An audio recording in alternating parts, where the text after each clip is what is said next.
stolen from me and focuses squarely on Darby.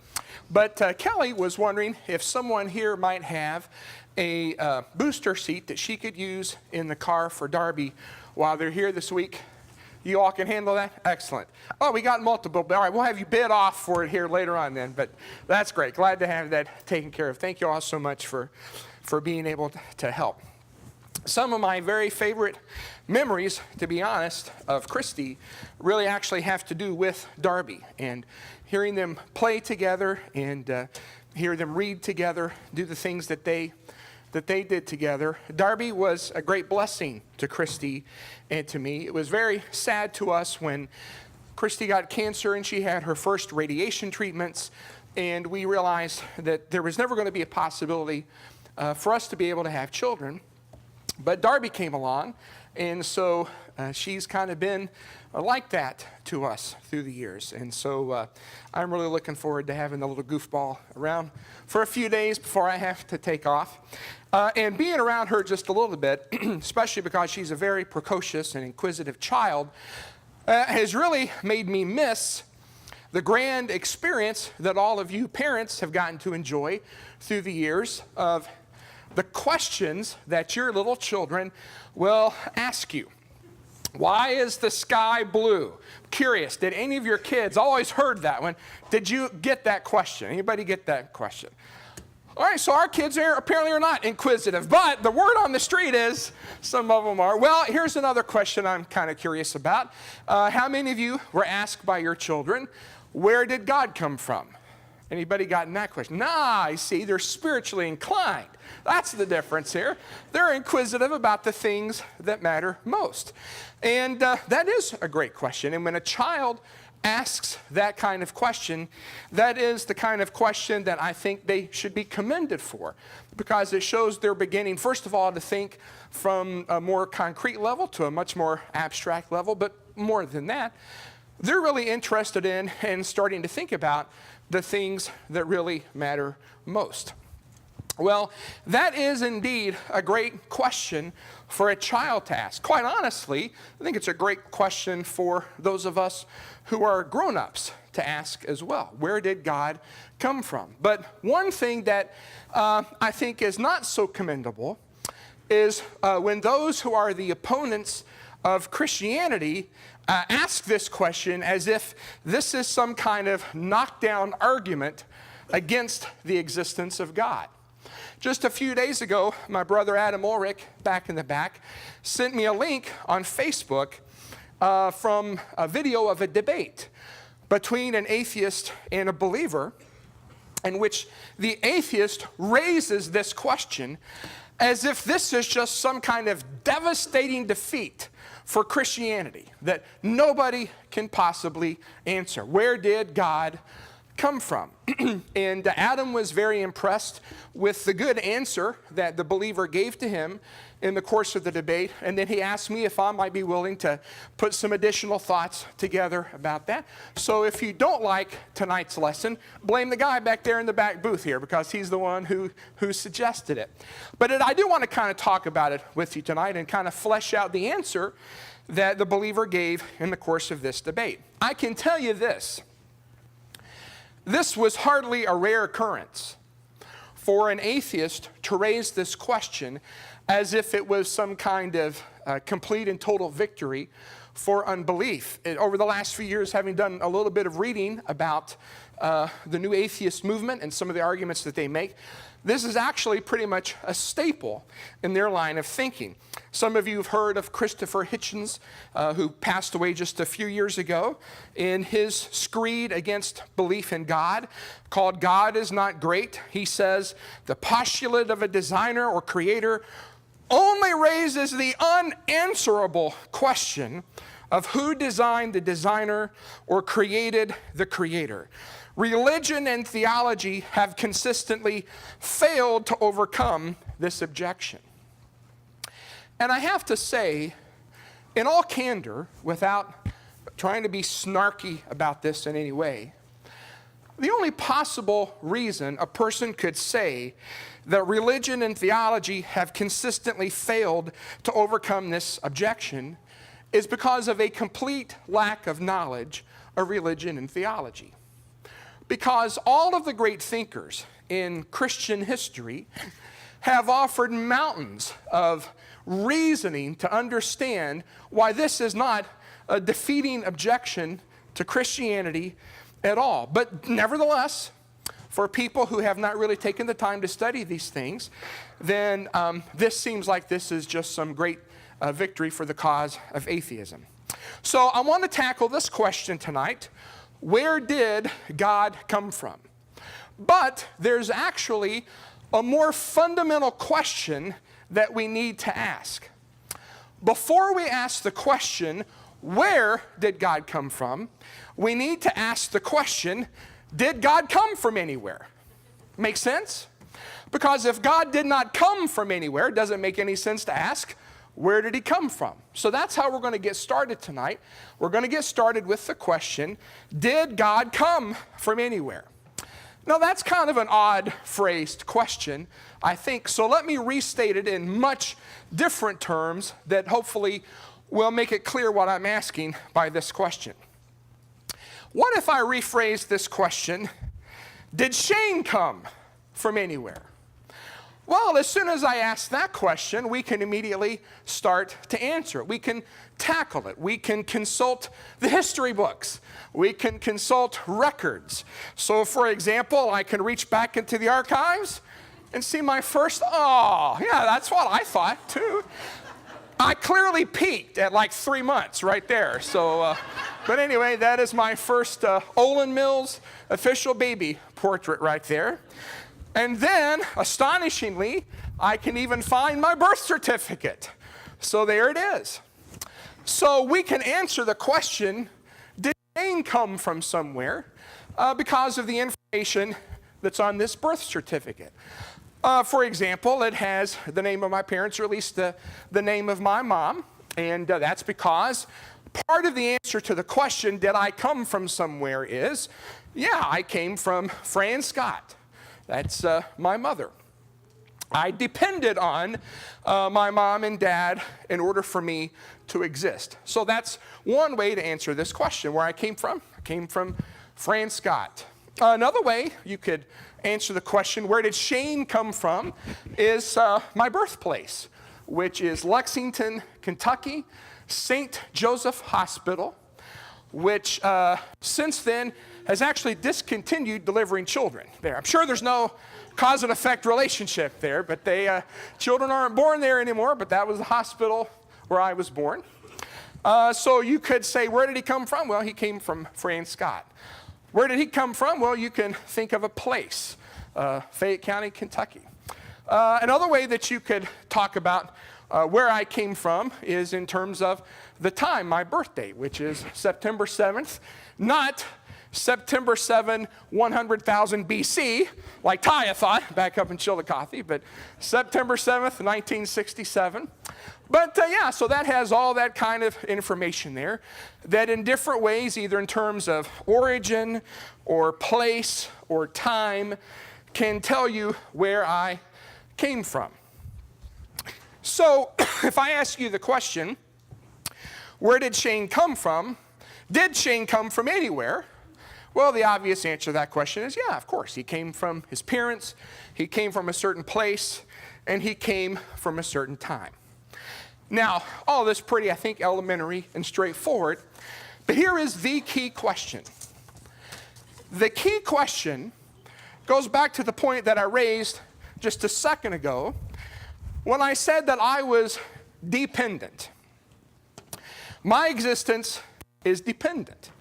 My existence depended on my parents, and that's why those of you filling out your taxes, if you're still getting yours done, one of the boxes you like to fill in is how many dependents you have. Incidentally, I understand, Spence, that you're not 18 yet.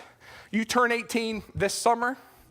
Have I got a deal for you, buddy? Because how would you like for me to adopt you so I can claim you as a dependent for 3 months and then boom, I'm just kicking you right out of the house? But, okay, all right. Well, we'll negotiate later about that, all right? But yeah, so I'm a dependent back then because I depended on my parents to exist. And really, I'm still dependent. Because my continued existence depends on things like oxygen, depends on functioning organs. On a day like today where I've had very little sleep, recently coffee kind of was a key there for my continued existence. All right, here is the key question that you have to ponder. And quite honestly, this is the sort of question the little kids are not quite ready to grapple with, but more mature people can. So ponder this question very carefully. Can everything that exists depend on something else in order to exist? Can everything that exists depend on something else to exist? Now, to illustrate what I mean by this question, I want to use an illustration here. I want you to suppose that I'm in college, and a lot of you who are in college right now, you're kind of at the part of the semester maybe where projects are starting to be due.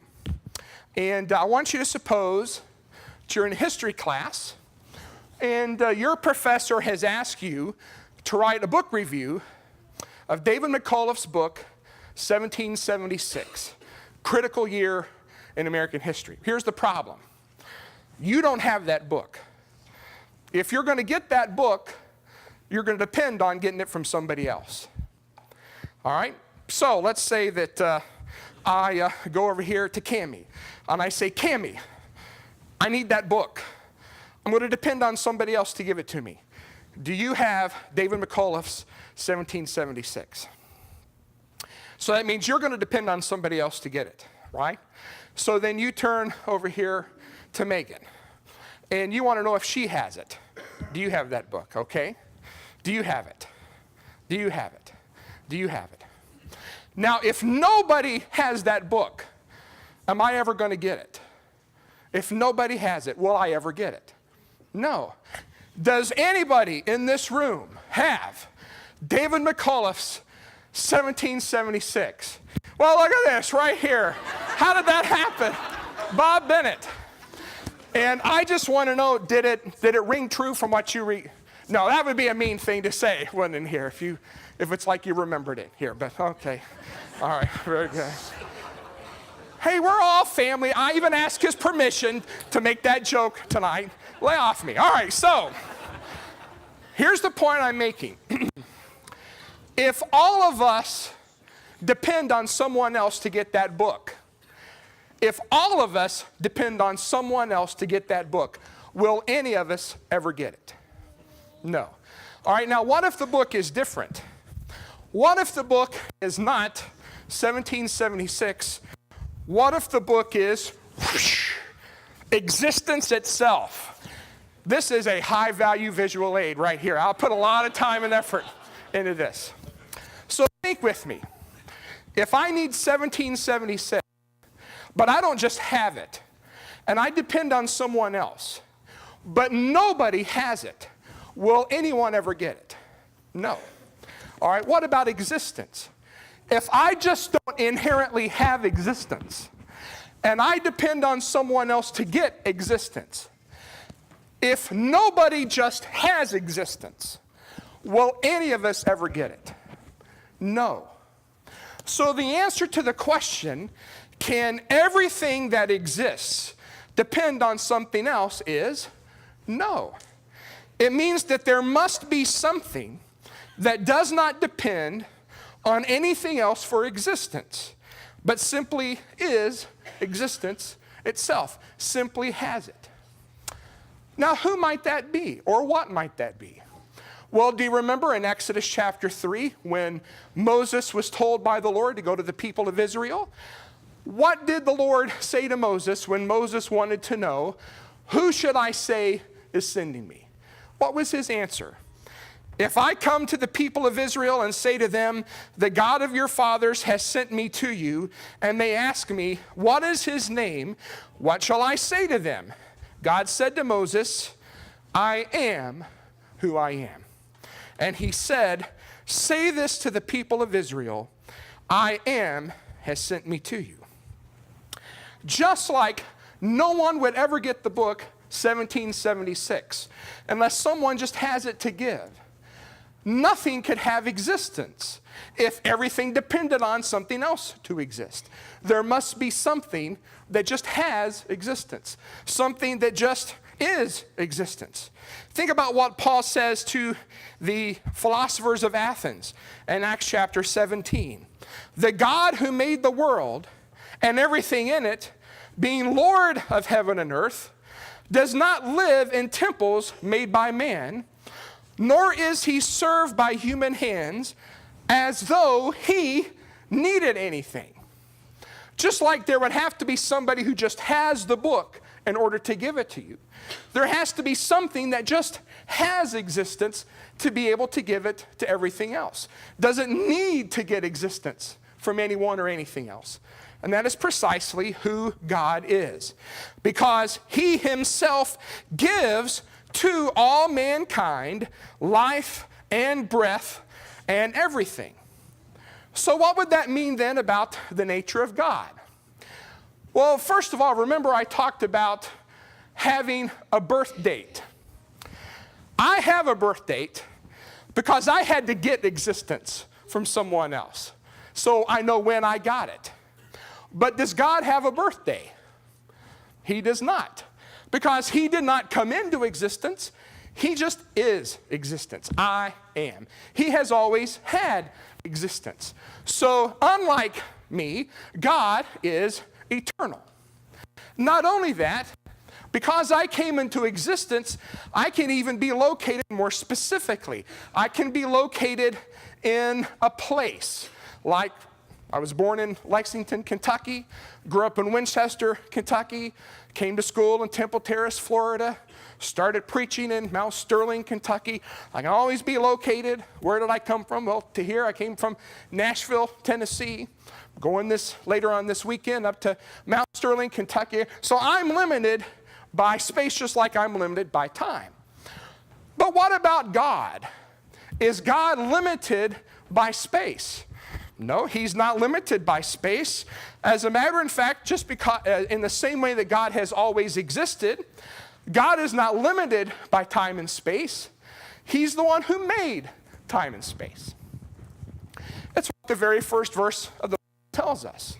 In the beginning, there's the creation of time. God created the heavens and the earth. There is the creation of space. Or here's another beautiful passage to go with a very beautiful picture. This is Isaiah 42:5. Thus says God, the Lord, who created the heavens and stretched them out, who spread out the earth and what comes from it, who gives breath to the people on it and spirit to those who walk in it. So God didn't have a beginning in time. God doesn't have a beginning in space. God is eternal, and God is the one who created all of space and all of time. I don't know why I happened to run across this recently, but this past week, my memory was triggered. And I don't know, maybe because Russia's in the news a lot, but my memory was triggered of a piece of Soviet propaganda. You remember in the old days of the USSR and the Olympics? Now, some of you don't. And that's sad. I just realized that. Some of you you don't even know what I'm talking about. But those of you who remember the CCCP, those for the Russian name for Russia. And of course, back in the days of communism is built on materialism. It's built on atheism. So there was a lot of propaganda against belief in God. And some of you may remember this. When the Russian cosmonauts went up into space, one of them said he looked for someone and couldn't find him. He said he looked for God and couldn't find him. And so the Russians put together this propaganda poster, and according to Google Translate, the way to pronounce this is Boga Niet. And it's Russian for there is no God. Now think about this piece of propaganda. This cosmonaut here is floating around space looking for God. What's the problem? He's assuming that God is just one more physical object within the universe. So just like he should be able to see a planet over there and a star over there, he should be able to see God over there. Well, what's the problem with that? The problem is, according to Scripture, God is not just one more physical object in the universe of space and time. God is the one who created space and time, and therefore stands outside of space and time. And so that cosmonaut would never be able to see him, because God's just not the sort of being who's located in space and time like he is. So I was trying to think of an illustration to show how absurd this is. In my mind, I guess I've been on a nostalgic kick here lately. My mind flashed back to 9th grade English when we studied Romeo and Juliet.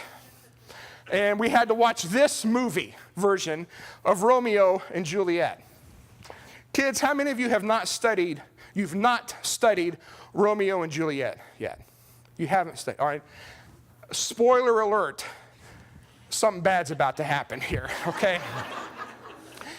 And just don't ever forget, the full name of the play is The Tragedy of Romeo and Juliet. Teenage love, it's a tragedy, all right? And it's going to happen right here in this story. All right. Now, just play along with me here.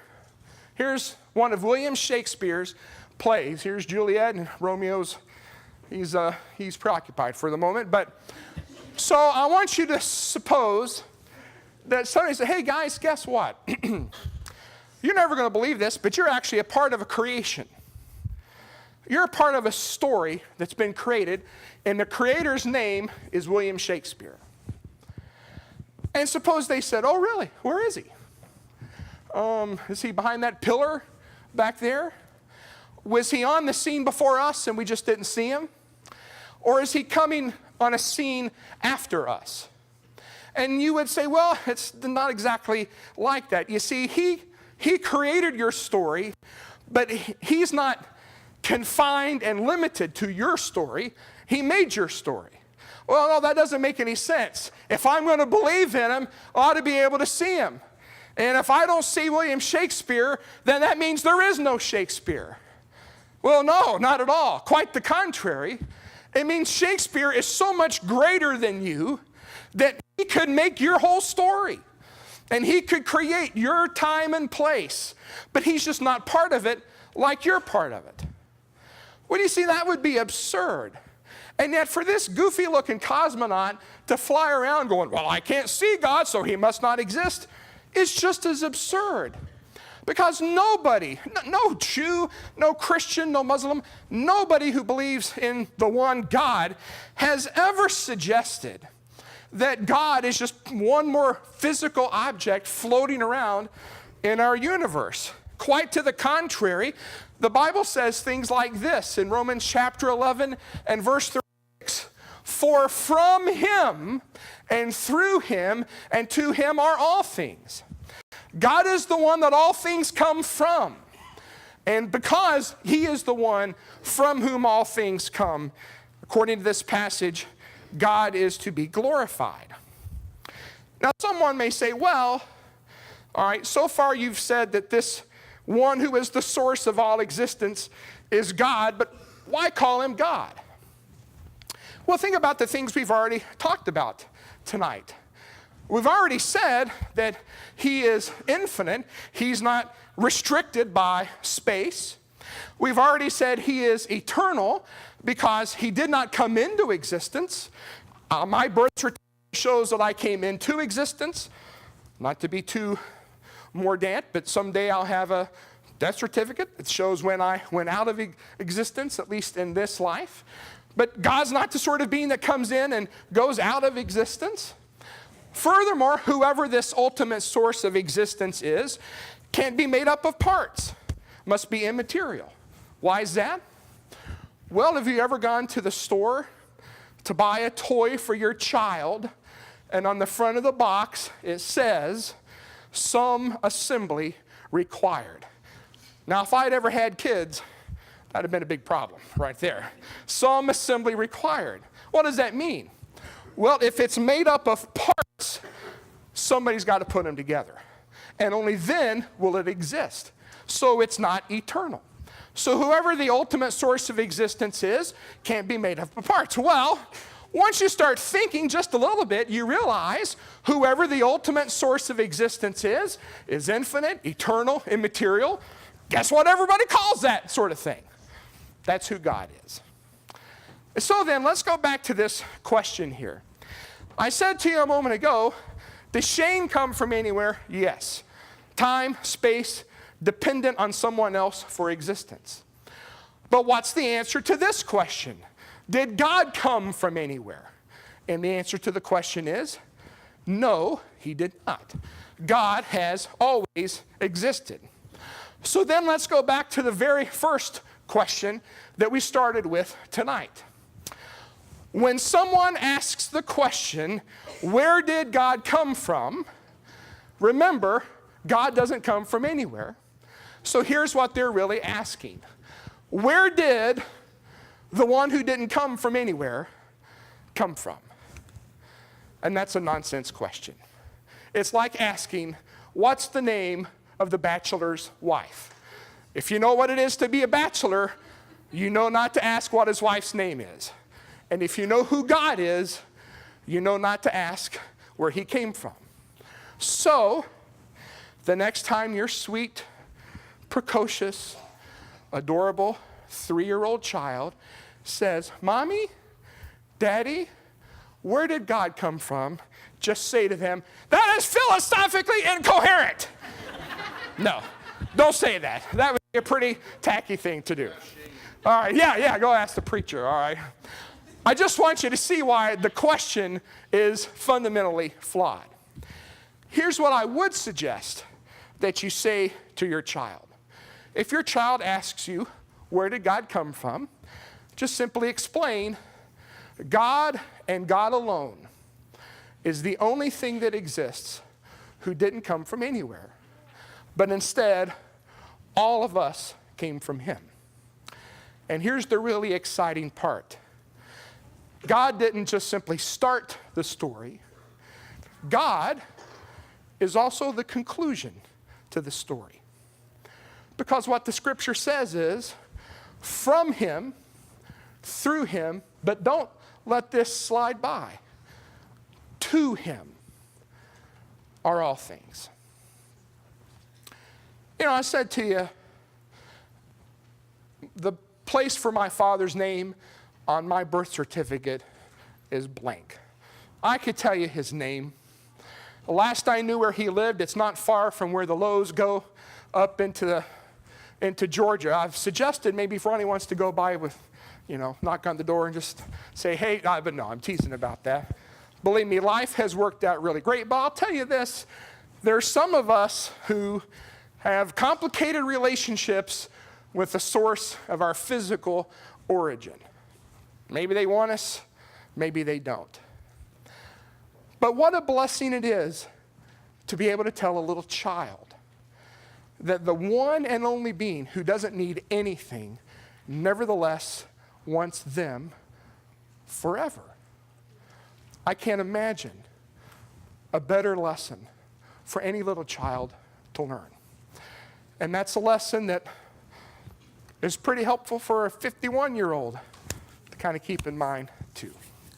So tonight, that's our invitation. God wants you forever.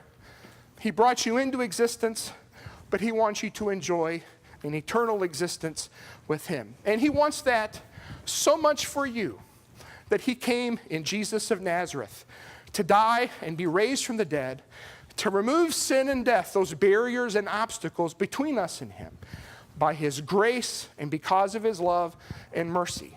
And through our union with Jesus Christ, that can be our story. And we cannot just simply be from him and through him, but to him. And if we can help you do that tonight, let us know while we stand and sing.